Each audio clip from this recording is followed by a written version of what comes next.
tahun 90 menurut Trump, Indonesia itu sudah bertahap mengalami kemajuan.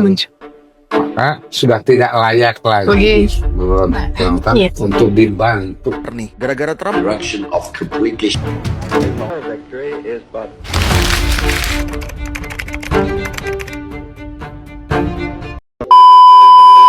Assalamualaikum warahmatullahi wabarakatuh. Salam Om Swastiastu, Namo Buddhaya, salam kebajikan. Halo teman-teman semua, kembali lagi bersama saya Elisa Putri Anggraeni. Saya Novianti. Di podcast Mahasiswa Hubungan Internasional. Di episode kali ini kita akan membahas salah satu isu global yang sangat berdampak, yaitu perang dagang Amerika Serikat dan Tiongkok. Apa implikasi dan bagaimana strategi negara berkembang? Nah, di tengah-tengah kita sudah ada hadir Bapak Kompinaldin SIPMSI. Beliau merupakan Kepala Prodi Hubungan Internasional Universitas Al-Lipari. Halo Bapak, bagaimana kabarnya nih Bapak? Alhamdulillah sedang sehat dan baik-baik. Bagaimana tadi perjalanan menuju ke sini nih Pak? Apakah lancar? Bandung selalu macet pasti ya. Nah, gini Pak, sebelum jauh kita membahas tadi sempat disinggung bagaimana dampak gitu dari perang Amerika Serikat, perang dagang Amerika Serikat dan juga Tiongkok. Nah, kira-kira apa sih yang melatar belakangi adanya konflik perang dagang ini gitu Pak? Apa sih pemicu utamanya?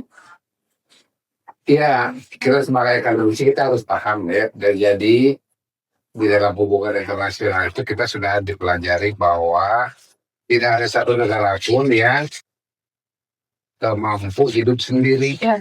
Oleh sebab itu ada hubungan internasional. Kita beli handphone kan bukan dari kita, dari luar negeri. Kemudian orang Rusia, orang Amerika, orang Jepang pengen pisang, pengen buah mangga, pengen itu kan dari kita. Sumber daya termasuk kelapa sawit dari kita. Artinya tidak ada satu negara pun yang mampu hidup sendiri. Jadi semua hubungan internasional itu terjadi untuk semua negara ingin menghidupi dirinya, gitu ya. Nah itu yang pertama kita harus pahami itu. Jadi Amerika Serikat bersama Cina juga dalam rangka itu awalnya. Dulu awalnya bagus, mereka berdagang, ekspor dengan Indonesia dengan negara-negara lain juga gitu sama aja. Karena untuk menghidupi dirinya sendiri, untuk melengkapi kebutuhannya, mereka itu berdagang. Nah, persoalannya selama bertahun-tahun Amerika Serikat itu kan negara bebas, dia terbuka, dia tidak menutup diri dari siapapun. Mau Cina, mau Indonesia, Rusia, semuanya itu terbuka. Jadi semua negara itu boleh berdagang di Amerika Serikat. Nah kemudian awalnya Amerika Serikat merasa untung, gitu ya. Akan tetapi sesuai dengan perkembangan zaman, negara-negara ini kan meningkat. Pengetahuannya meningkat, keterampilannya meningkat, kemudian pemahaman ekonominya meningkat. Nah, orang-orang Amerika ini atau negara Amerika Serikat ini mulai merasa bersaing. Begitu pula dengan Cina. Cina itu ternyata mendapatkan keuntungan yang jauh lebih besar dibandingkan perdagangan antara Amerika Serikat ke Cina. Kan mereka ekspor nih. Jadi barang-barang Cina masuk ke Amerika, dan orang Cina ini untungnya besar. Di samping untung besar juga Cina itu mampu mengambil alih teknologi Cina. Jadi merasa bersaing. Jadi akibatnya apa? Akibatnya perusahaan-perusahaan Amerika banyak tergeser, kemudian banyak PHK di sana dia. Kemudian juga banyak perusahaan-perusahaan sejenis, misalkan perusahaan sepatu Amerika dengan sepatu Cina, ternyata masyarakat Amerika sendiri membeli sepatu dari Cina. Produksi karena itu mulai tergeser. Maka Donald Trump, presiden yang sekarang itu kan punya slogan Make America Great Again, membuat Amerika jaya lagi seperti dulu ketika bisa menguasai dunia. Dan sekarang mereka sudah terasa dikuasai oleh perusahaan asing. Dan dalam hal ini kalau kita bicara ya terkuasai oleh China. Nah itu Mulai lebih tergeserkan mungkin ya. mulai mengambil kebijakan-kebijakan untuk melindungi dirinya, melindungi masyarakatnya, melindungi pengusahanya, melindungi para buruhnya, supaya ekonominya kembali meningkat, tidak tergeser oleh hal-hal. Nah itu mereka mengambil kebijakan itu ekonomi. Jadi perang dagang itu kan artinya perang yang diakibatkan kebijakan atau kebijakan ekonomi suatu negara yang terasa menyerang negara lain. Nah, itu namanya perang Perang dagang. Kemudian juga makanya itu menerapkan tarif yang tinggi Negara-negara. untuk barang Cina. Awalnya sih dari 18%, 25%, sekarang Jadi naik. 145%. Artinya begini, kalau dulu harganya barang Cina itu 100.000 di Afrika, nah sekarang dinaikin harganya itu jadi 245.000 harganya. Jadi kan sekarang naiknya 145.000. Naiknya signifikan dong. Nah terus kemudian dibalas oleh Cina membalas Amerika. Barang Amerika yang masuk ke Cina itu diterapkan tarif 125%. Jadi makin tinggi itu terus-terusan. Terus sering balas begitu. Akibatnya apa? Akibatnya itu kalau barang mahal itu kan normalnya barang mahal itu kan nggak akan ada yang beli. Iya. Kalau nggak akan ada yang beli, perusahaan rugi. Kalau perusahaan rugi, akibatnya kan PHK. Iya. Nah itu yang jadi bencana itu di situ. Gitu. Kalau sudah PHK gitu yang disalahkan pemerintah. Gitu. Kan biasanya kan dikira juga kan begitu. Kalau ada PHK, yang salah kan pemerintah. Gitu. Padahal kan barangnya tidak terjual, nggak masuk dari masyarakat. Pasarnya tidak mau beli, bisa jadi jelek barangnya atau bisa jadi sangat mahal. Dalam hal ini jadi sangat mahal kalau misalkan di sini. Nah itu perang dagang namanya. Tapi kalau misalkan untuk si perang ini sendiri berarti mulainya itu pada tahun kapan sih awal mula adanya? Dari sudah ya ketika awal pertama kali Amerika merasa rugi ya, dari tahun sebelum kita makanya juga sudah mulai terasa gitu.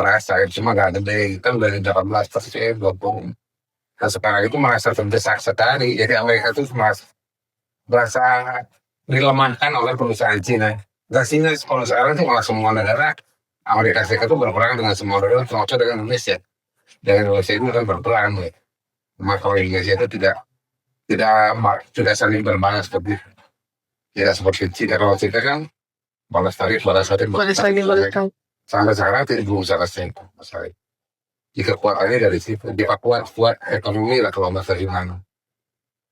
Nah seperti itu dari awal dulunya bagus, cuma kan namanya usaha itu kan ada persaingan. Pasti ada yang terdesak. Ya. Balik lagi ke kepentingan negara masing-masing paling ya Pak ya. Begitu dan memang Cina juga disinyalir terlalu banyak menjual barang ke Amerika Serikat. Dibandingkan membeli barang dari Amerika Serikat buat Cina. Jadi kerugian Amerika Serikat itu kali lipat. Sehingga itu mungkin yang membuat ya udah naikkan aja tarifnya gitu biar supaya begini harga barang Cina di Amerika Serikat tinggi. Sehingga masyarakat tidak akan beli, masyarakat Amerika tidak maka diperkirakan dalam pikiran Presiden Amerika itu diperkirakan akan tumbuh perusahaan Amerika Serikat asli yang mampu menyaingi yang perusahaan Tiongkok dengan harga yang lebih murah dan barang yang sama. Gitu pikiran mereka seperti itu.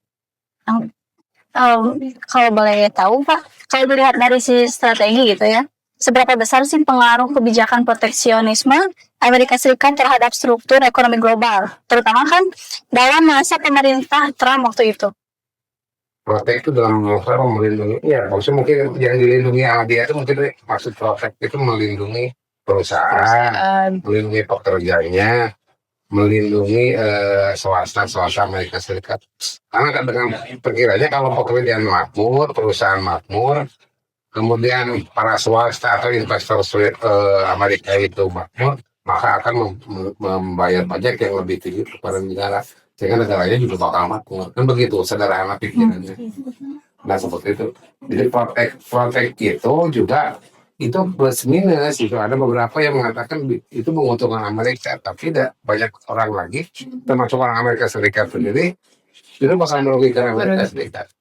Kenapa? Karena kan membuat barang itu, kata saya bilang tadi, membuat suatu barang itu kan perlu komponen, banyak komponen. Kalau misalkan kita mobil, businya di mana, beli dari mana, bannya dari mana, ini dari mana, kan tidak dari satu negara. Ada yang misalkan bikin sepatu, soalnya dari mana, terus karetnya dari mana, talinya dari mana. Nah itu juga dengan adanya perang dagang ini semua jadi kena imbas. Jadi negara-negara lain penghasil suku cadang istilahnya, penghasil barang-barang yang akan digunakan untuk membuat suatu barang itu juga jadi merasa terganggu karena harganya naik, maka semua ikut naik sehingga investor juga jadi bingung mau ngasih modal sekian, setelah mengeluarkan modal ternyata tidak cukup atau malah jadi rugi sebaliknya. Nah itu ya, kalau istilahnya rantai makanan lah ya, rantai pasok ekonomi ini jadi terganggu gitu ya, jadi kacau gitu. Jadi itu yang membuat negara-negara lain juga terganggu rantai ekonominya juga gitu. Misalkan penghasil sol gitu, untuk sepatu, dia jadi bingung mau jual berapa, mau bagaimana kualitas itu, jadi bingung karena harganya meningkat. Gitu. Kalau meningkat, mereka berpikir akan ada yang beli enggak. Kalau nggak ada yang beli, ya repot juga, dia rugi, pekerjaannya rugi, bubar jadinya. Banyak hak seperti itu. Jadi dampaknya itu bukan hanya untuk negara-negara lain, tapi bahkan untuk Amerika sendiri itu pun kena dampaknya gitu. Pasti karena Amerika Serikat dan Cina itu negara yang punya penduduk sangat besar, punya uang sangat banyak, sehingga orang itu dagangnya itu di sana. Semua negara itu sangat banyak bergantung kepada dua negara itu. Jadi karena penduduknya banyak, dan punya uang banyak, itu dari pasar. Kalau penduduknya sedikit, itu bukan nggak punya uang, mau jadi pasar. Itu bakal dari wilayah kriminal. Penduduknya banyak, miskin deh. Itu kacau itu. Jadi kalau yang bagus itu ya Amerika dan Cina itu orangnya banyak. Nah karena banyak, maka banyak pengusaha masuk. Nah sekarang ada goncangan, dan semua negara-negara yang berdagang di situ juga bergoncang. Mau bergoncang deh, mau di Amerika, mau di Cina sama. Di Cina kebagian sama gitu ya. Nah seperti itu, kegangguannya itu seperti itu. Jadi banyak perusahaan terganggu, swasta terganggu, banyak demonstrasi ke arahnya nanti ke politik gitu ya. Seperti itu, jadi bukan cuma ekonomi yang terganggu, politik juga terganggu. Malah kalau Amerika itu kan sifatnya kalau terganggu ekonomi, biasanya mereka melakukan ekspansi, memerangi orang lain. Biasanya begitu dengan Libya. Kenapa Libya diserang ke Amerika? Karena memang terganggu oleh Libya. Bukan soal agama. Kalau agama mah itu kan dibuat isu aja. Isu perang aja, sebetulnya kan ekonomi. Termasuk itu juga ya, mau dari Libya nya, dari Iran, sama ada isu agama itu sebenarnya hanya bungkus aja, nggak ada yang bisa jelas, nggak ada. Cuma yang mereka semua rebutan ekonomi sebenarnya inti dari kepentingan setiap negara mungkin ya. Nah kalau misalkan tadi kan dampaknya itu justru sangat luas sekali ya, bahkan bukan hanya untuk negara-negara yang memang punya perusahaan di Amerika dan juga Cina, tapi untuk Amerika sendiri. Nah dari konflik ini tuh pengaruh bagi perekonomian negara-negara berkembang atau negara di Asia Tenggara aja, Pak, itu kayak gimana tuh pengaruhnya? Iya sama karena kan semua negara jadi terganggu. Kan suku-suku cadang, terus bahan-bahan lainnya itu kan kayak kita bikin kursi, sofa misalkan, busanya dari mana, itunya alasnya dari mana, tiangnya dari mana, kan itu juga dari beberapa negara sebetulnya. Seperti itu Kak. Seperti misalkan dulu pernah nonton film Titanic contohnya. Oh iya. Titanic itu karetnya itu dari mana? Dari kita, dari Indonesia, dari Surabaya, pabriknya tuh. Itu kan nggak bisa dibikin sendiri, gitu. Jadi seperti itu gangguannya itu terhadap barang-barang lainnya yang berasal dari negara lain. Kalau barang-barang di negara lain terganggu rantai pasoknya dan harganya, pasarnya, maka ekonomi juga akan terganggu karena pemerintah suatu negara itu dibiayai hidupnya itu oleh pengusaha, oleh perusahaan-perusahaan yang bergerak membiayai negara dari pajaknya. Kalau pajaknya terganggu, repot semua. Makanya ada kelabakan. semuanya kelabakan, Ya. terganggu semuanya. Kemudian Pak, apakah ada strategi konkret yang bisa diterapkan oleh negara-negara berkembang agar tetap kompetitif gitu? Ya, negara berkembang ya termasuk kita, ya termasuk Indonesia, sama aja. Satu mungkin tadi melihat situasinya sejauh mana dia bisa masuk. Kemudian juga meningkatkan kualitas produk supaya bisa masuk. Kemudian juga jangan selalu bergantung kepada orang lain. Itu utama. Kalau tidak begitu, kalau selalu bergantung kepada negara lain dan hidup dari ekspor impor itu dari satu negara, maksudnya negara Amerika atau Cina saja, itu akan berbahaya. Maka hal yang paling harus dilakukan oleh setiap negara itu, dia harus mau berdagang dengan negara-negara lain, meskipun tidak sebesar Cina, tidak sebesar Amerika Serikat. Jadi misalkan kita kan punya pasar itu, orang itu kan tidak cuma ada di Amerika Serikat dan di Tiongkok aja. Tiongkok kan ada Rusia, ada Timur Tengah, gitu. Timur Tengah itu kan kalau dibagi ya Arab Saudi, kalau banyak ada Afrika Selatan, itu orang-orang itu ada di sana, ada India. Kita bisa berdagang dengan mereka. Jadi pikiran kita kan sekarang itu biasanya Amerika Serikat dan Eropa. Kenapa mereka sering dibicarakan? Karena punya banyak uang dan banyak warga. Sedangkan kita sulit berdagang, misalkan kalau tidak mau berdagang, mencoba berdagang dengan negara-negara lain seperti tadi Timur Tengah. Ya. Tidak banyak kita memperdagangkan sesuatu di Timur Tengah, di India, di Afrika, di Mesir, di mana. Padahal negara dunia itu luas. Jadi kalau mah Al-Quran tegakkan sholat siru fil'an, bertebaranlah di muka bumi untuk mencari karunia Allah. Bukan tegakkan sholat pergi ke Amerika, pergi ke Cina, kan malah gitu. Bertebaranlah di muka bumi. Bertebaran di muka bumi. Jadi kita bisa kemana-mana. Nah seperti itu salah satu yang harus dipahami atau dilakukan oleh negara-negara yang kembang, dan jangan lupa juga mengupgrade kualitas diri, karena kalau negaranya tidak mengupgrade dirinya dan melalui pendidikan, nggak ada lagi caranya melalui pendidikan. Supaya ahli jadi ahli apa kan harus sekolah, itu harus diupgrade kemampuannya. Kalau tidak diupgrade ya tapi di bawah terus. Nah seperti itu mungkin ya. Nah, kalau misalkan tadi ya kan Pak, apa sih langkah yang harus dilakukan oleh negara-negara berkembang itu salah satunya adalah mengupgrade diri. Nah, bagaimana dengan Indonesia gitu Pak? Karena kan Indonesia juga salah satu negara yang memang kena dampak dari adanya perang dagang Amerika Serikat dan juga Tiongkok ini. Ya, sekarang malah langsung Amerika Serikat itu sudah melakukan menghakimi atau memberikan sanksi kepada Indonesia.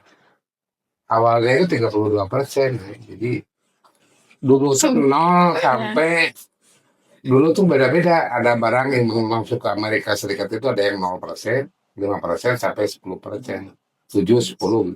Tidak lebih dari itu. Dan itu barangnya beda-beda. Iya, barang-barang. Boleh gitu ya, Amerika Serikat itu boleh mau membantu kita memasarkan barang-barang kita. Terutama kan sepatu. Nah kalau kita ada beberapa merek sepatu terkenal lagi itu yang kalau kita beli itu harganya 2 juta, bikinnya di sini. Padahal bikinnya di kita sendiri ya. Untuk konsumsi Amerika dan konsumsi Cina, konsumsi Eropa seperti itu. Nah itu dulu itu laku keras. Sama kasusnya mengalahkan perusahaan-perusahaan Amerika Serikat. Dan kita itu sudah sangat untung surplus. Maka ketika pertama kali Donald Trump itu jadi presiden waktu periode pertama mengatakan Indonesia, dia sudah mencatat Indonesia bukan negara miskin. Bukan negara miskin. Artinya dia menganggap Indonesia sudah negara maju dengan harapan dia akan meningkatkan tarif Indonesia. Dan kejadiannya kan ketika dia periode kedua. Di sekarang. Karena gini, ada di kesepakatan di Amerika Serikat itu warga Amerika Serikat atau negara Amerika Serikat itu punya kesepakatan, punya pemahaman wajib membantu negara-negara berkembang. Negara-negara miskin itu harus dibantu. Nah pada saat itu kita memang termasuk miskin, berkembang menurut mereka dan wajib dibantu. Ya. Jadi Amerika Serikat terhadap negara mana ya? Negara seluruh dunia. Misalkan dengan Afghanistan, dengan pemerintahnya berperang, tapi rakyatnya mengenai bantuan gitu. Mau medis apapun itu dibantu. Termasuk Indonesia. Dagang pun dibantu sama Amerika Serikat dengan cara tadi ya 0%. Tapi sekarang dianggap mulai tahun 90 menurut orang Indonesia itu sudah bertahap mengalami kemajuan. Maka sudah tidak layak lagi menurut pemerintah untuk dibantu. Sehingga dinaikkan. Sehingga tarifnya dinaikkan. Jadi kalau dulu harga barang kita di Amerika Serikat itu 100.000, nah sekarang itu jadi 132.000. Kalau soalnya barang-barang kita itu bakal ada yang beli semua. Iya. Bahkan dengan harga ketika murah pun belum tentu laku di pasar Amerika gitu. Ya meskipun sebenarnya kita surplus sebetulnya. Jadi kita untung besar dengan perdagangan dengan Amerika Serikat. Maka dinaikkan. Maka dengan kalau nggak salah 3 kali Indonesia itu datang tim delegasi Indonesia datang menghadap Presiden Donald Trump untuk menegosiasikan itu. Menteri Erlangga pernah ke sana, terus tim ekonomi ke sana. Ya, terakhir itu Prabowo lah ke sana. Dan hasilnya sekarang itu 19%. Iya, 19%. Jadi turun dari 32%, Indonesia diturunkan jadi 19%. Kita tetap naik tarifnya, tapi tidak terlalu besar. Jadi cuma 9% Indonesia dulu kan 10% lah maksimal. Mungkin yang 0% dulu jadi 19%, tapi yang 10% itu yang dulunya 10% jadi cuma naik 9%. Nah sekarang itu ada apa diturunkan, artinya masih punya harapan bagi barang-barang Indonesia yang masuk ke Amerika itu masih bisa dijual dengan harga murah. Dengan catatan ya kita kalau mau laku, kalau harganya dinaikkan sedikit, maka harus kualitasnya harus ditambah. Mungkin harus kurang ya bedana di muka mari. Ya, harus berinovasi ya. Harus ada inovasi apa dari warna, dari apa yang membuat si pelanggannya itu tetap membeli barang kita, barang kita. Seperti misalkan ini contoh misalkan barang Cina di Indonesia yang murah saya apa korek api ya gas itu kan dari Cina harganya 2.500 kan. Iya.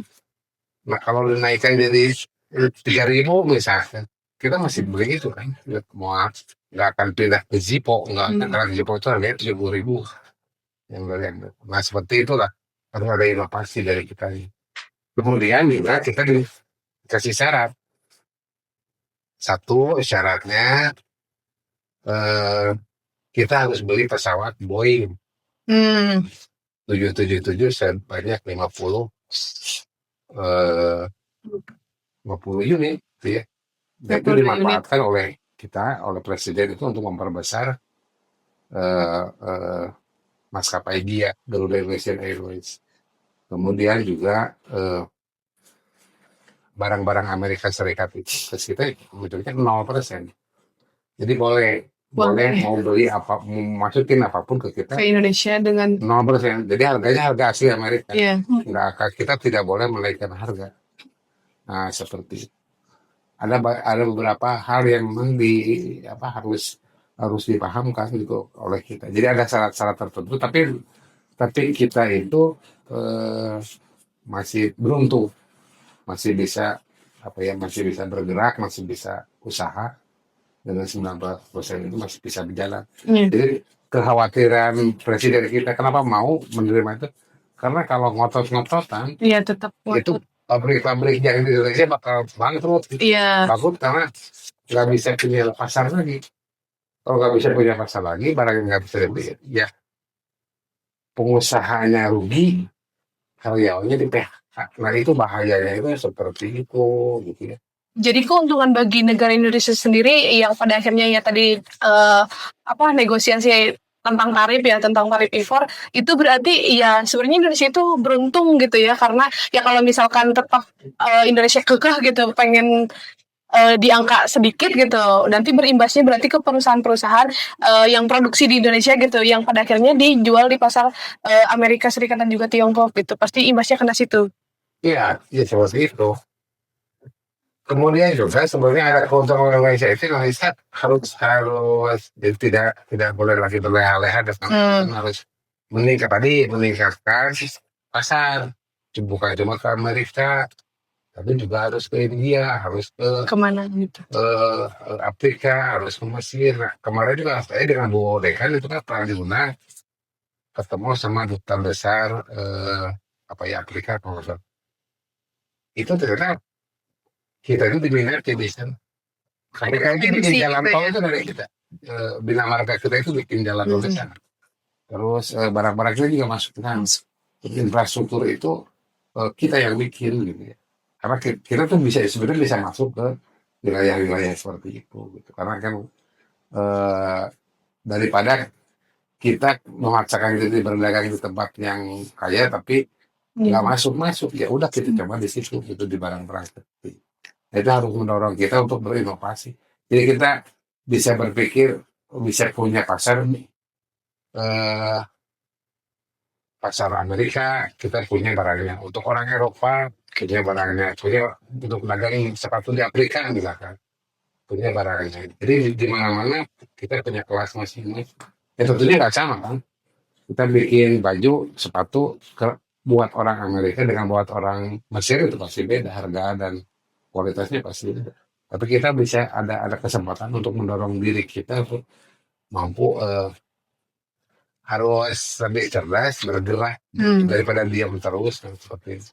Kita kemungkinannya akan lebih banyak meningkat, perusahaan kita meningkat itu lebih tinggi dengan adanya 19% itu. Gitu. Jadi ada tekanan kepada kita untuk berbuat lebih baik gitu ya. Dan juga kan produk-produk misalkan produk pertanian Amerika itu wajib dibeli oleh kita. Jadi produk pertanian yang wajib dibeli oleh kita dengan harga Amerika gitu ya. Bukan dengan harga kalau harga kita naik. Karena kita kan memberikan pajak. Kita kan traktor misalkan ya produk untuk pertanian traktornya dari Amerika. Ya ada untungnya gitu ya, kita juga kan sebetulnya menggunakan harga awal untuk traktor barang-barang yang dari Amerika Serikat gitu. Jadi masuk energi juga gitu. Tapi kita juga masih sekarang ternyata di Amerika juga masih terutama kelapa sawit itu masih dibutuhkan karena kan buat roti, buat buat apa mereka ternyata menggunakan sawit kita kondisi. Kita masih lebih terlihat daripada kita ngotot-ngototan kayak China dengan Amerika itu kan artinya kan jadi gak ada yang mau ngalah, tetap mempertahankan gitu. Ya nggak apa-apa kalau China mendagangnya dan bisa Indonesia. Kan. Kalau saya belum gaji saya dulu kan kalau mau berlayar perhatikan perahu kamu. Kalau perahu kamu kecil jangan terlalu jauh. Nanti pecah di tengahnya. Makanya kalau kita mau berlayar melawan riset yang besar, ya perahunya harus besar. Baru kita ngecek ke Samudra. Itu pada cenderung lagi gitu. Ya pikiran dia. Kalau kita kan cuma segini, ya maka ukur diri. Kemudian Indonesia juga jangan lupa hilirisasi itu harus. Iya betul. Jadi kan dari nol sampai barang jadi itu pengennya dibuat di kita. Karena kalau dibuat di tempat lain itu keuntungan bisa lebih dari tempat lain. Seperti yang mudah saya bicarakan kan Gubernur Jawa Barat pernah mengundang saya curhat di gedung Papua. Di Garut itu 10.000 1 kilo kopi itu dijual ke Jepang, balik lagi ke kita jadi Starbucks itu 75.000 harganya.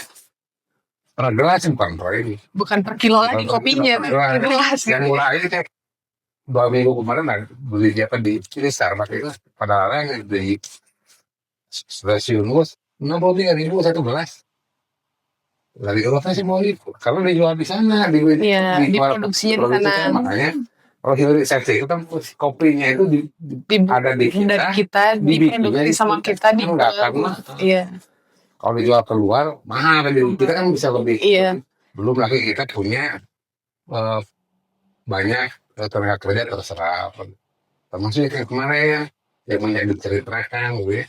Jangan terakhir kalau kita nih ya, ketika wakil presiden kita Gibran Rakabuming Raka ada hilirisasi Kemenyan. Orang langsung Kemenyan, kita juga pasti ketawa. Ternyata setelah ada itu Kemenyan itu, kapan dia bilang begitu? Karena digunakan oleh Gucci dan LV. Gucci LV itu adalah minyak wangi parfum ya. Iya, parfum. Ya harganya itu saat ini kan jutaan. Di situ Bisa di ada atas indikasinya ada Kemenyan. Makanya sekarang dia punya program mau memberikan beasiswa, memberikan uang banyak kepada generasi muda kita yang mau mempelajari untuk supaya terjadi hilirisasi minyak untuk jadi parfum begitu ya. Nah, kita kan karena kita ketawa karena kita memang biasanya seperti itu. Biasanya kalau kemenyan itu biasanya Untuk ramas hubungannya Dengan mistis gitu. gimana. Ada lain sebagainya lah ya. Orang tua saya juga dulu pakai kemenyan itu untuk Wangi-wangian ya. Ruangan. menguatkan Iya, pengawetan ruangan.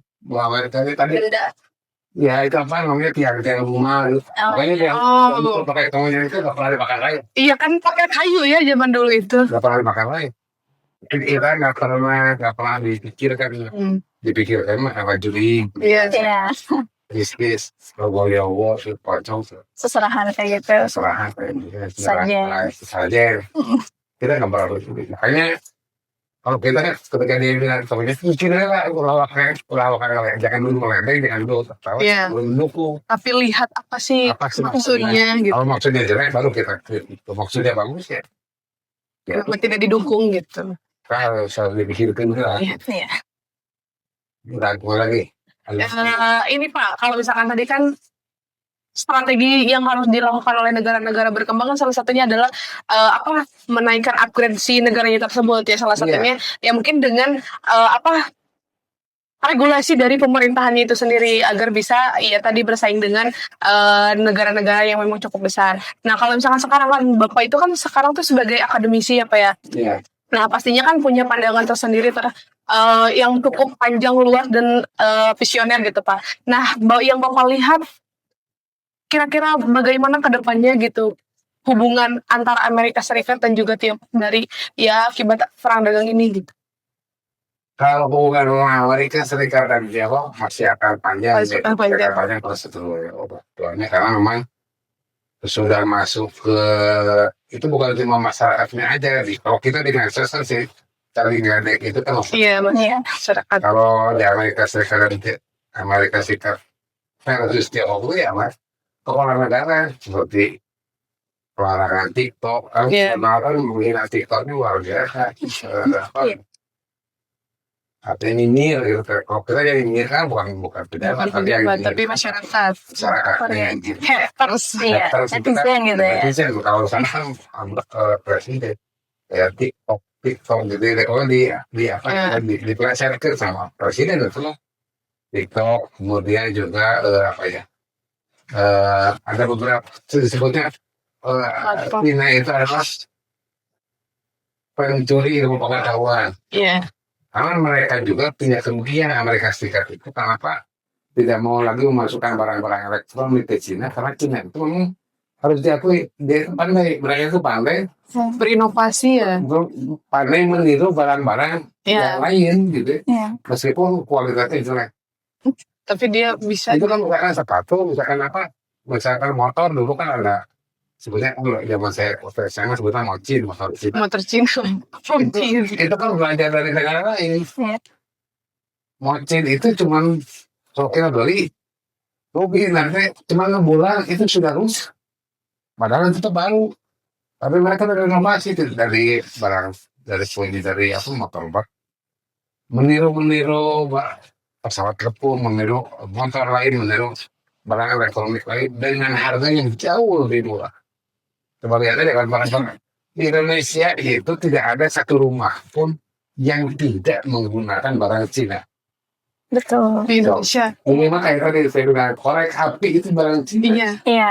Mana ada orang Indonesia yang tidak di rumahnya itu tidak ada barang Cina? Pasti ada. Pasti ada.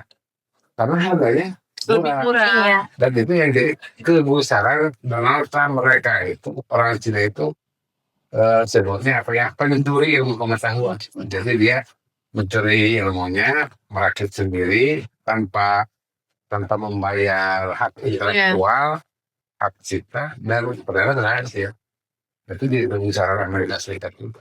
Jadi saya masih kalau Amerika Serikat dengan China.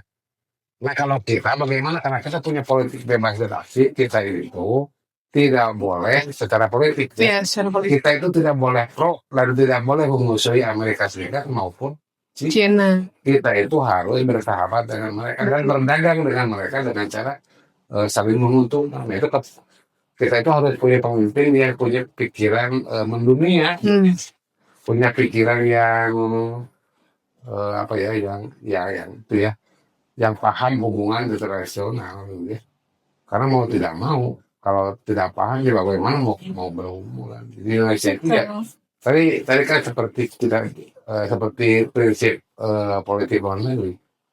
Jadi kita itu harus bebas dari tekanan negara manapun dan tidak boleh ikut campur terhadap negara manapun. Tapi harus aktif menjalankan perdagangan dunia. Artinya kita tidak boleh, meskipun kita berteman dengan China, tidak boleh memusuhi Amerika. Berteman dengan China tidak boleh memusuhi China juga, gitu kan. Jadi tetap aja kita harus berdagang dengan mereka. Artinya berteman dengan siapapun, ya kan, musuh hiji ke Slovakia, balang seribu kurang diterjemahkan dalam politik luar negeri. Politik luar negeri bebas, pokoknya tidak mau ditekan siapapun, tidak mau dipengaruhi siapapun. Segimana mereka bertengkar atau berperang, kita tidak boleh bermusuhan dengan mereka dengan seksual yang bertengkar. Maka kita harus aktif memberikan kedamaian bagi. Nah seperti itu, kita baru mainnya kalau kita paham itu, kalau kita ikut-ikutan. Misalkan kemarin perang Israel yang sama Iran, kita pro Iran atau pro Israel, itu jadi kita berantem dengan teman sendiri. Karena yang harus kita lakukan adalah ikut mendamaikan Israel dengan Iran. Itu yang harus dipikirkan oleh sebagai bangsa negara Indonesia. Terakhir nih Pak ya, apakah ada rekomendasi atau pesan dari Bapak yang ingin disampaikan untuk mahasiswa hubungan internasional dalam menyikapi fenomena global seperti ini? Satu, ya yang sering saya bicarakan itu, jangan terlalu banyak mengikuti fenomena atau isu-isu politik dalam negeri, karena itu adalah hirauannya program studi administrasi negara. Ya, bukan tidak boleh, itu harus, tapi jangan terlalu tenggelam dalam masalah-masalah. Yang harus kita perhatikan itu bagaimana cara kita berhubungan dengan orang lain dan mampu menyerap energi orang lain, menyerap energi luar negeri, negara lain untuk kepentingan dalam negeri kita. Jadi yang harus kita perhatikan itu bagaimana kita cara berhubungan dengan orang lain dan kehebatan orang lain, kepandaian orang lain, kekayaan orang lain itu kita gunakan, kita serap untuk menjadikan keuntungan dan manfaat bagi negara kita sendiri, bagi negara Indonesia sendiri. Jangan itu ya, ini yang terlalu banyak mengikuti kisah-kisah di medsos tentang itu. Jadi akan siapa yang menulisnya, siapa. Saya juga sering baca lihat di staffing, ternyata yang berbicara seperti itu orang itu mah ujiannya 16 tapi bicaranya seperti yang terkenal sih ya itu namanya medsos bebas siapa yang jelas. Kita akan mengisi itu kan harus kalau ada jalan itu mikir lah, mikir dulu, jangan reaktif. Kalau reaktif itu berbahaya, jangan spontan, tapi mikir dulu. Kalau setelah mikir baru kita mau bikin lagi mau bikin podcast atau bikin pendapat kayak dari tempat lain, saya kali media manapun kalau punya dasar yang berlaku dan kalau bermanfaat. Betul. Oke, mungkin itu Pak, kalau misalkan kita kan tadi ngomongin ya dampak dari perang dagang Amerika Serikat dan juga Tiongkok ini pasti cukup luas ya, karena dampaknya juga sangat luas. Nah mungkin karena kita ada di keterbatasan waktu ya. Mungkin barangkali kita masih diberi kesehatan dan umur panjang untuk ya kita bahas di podcast selanjutnya. Oke, sebelumnya kami mengucapkan terima kasih banyak Bapak sudah berkenan hadir di podcast Mahasiswa Hubungan Internasional pada episode kali ini. Mudah-mudahan kita bisa bertemu lagi di podcast selanjutnya. Amin.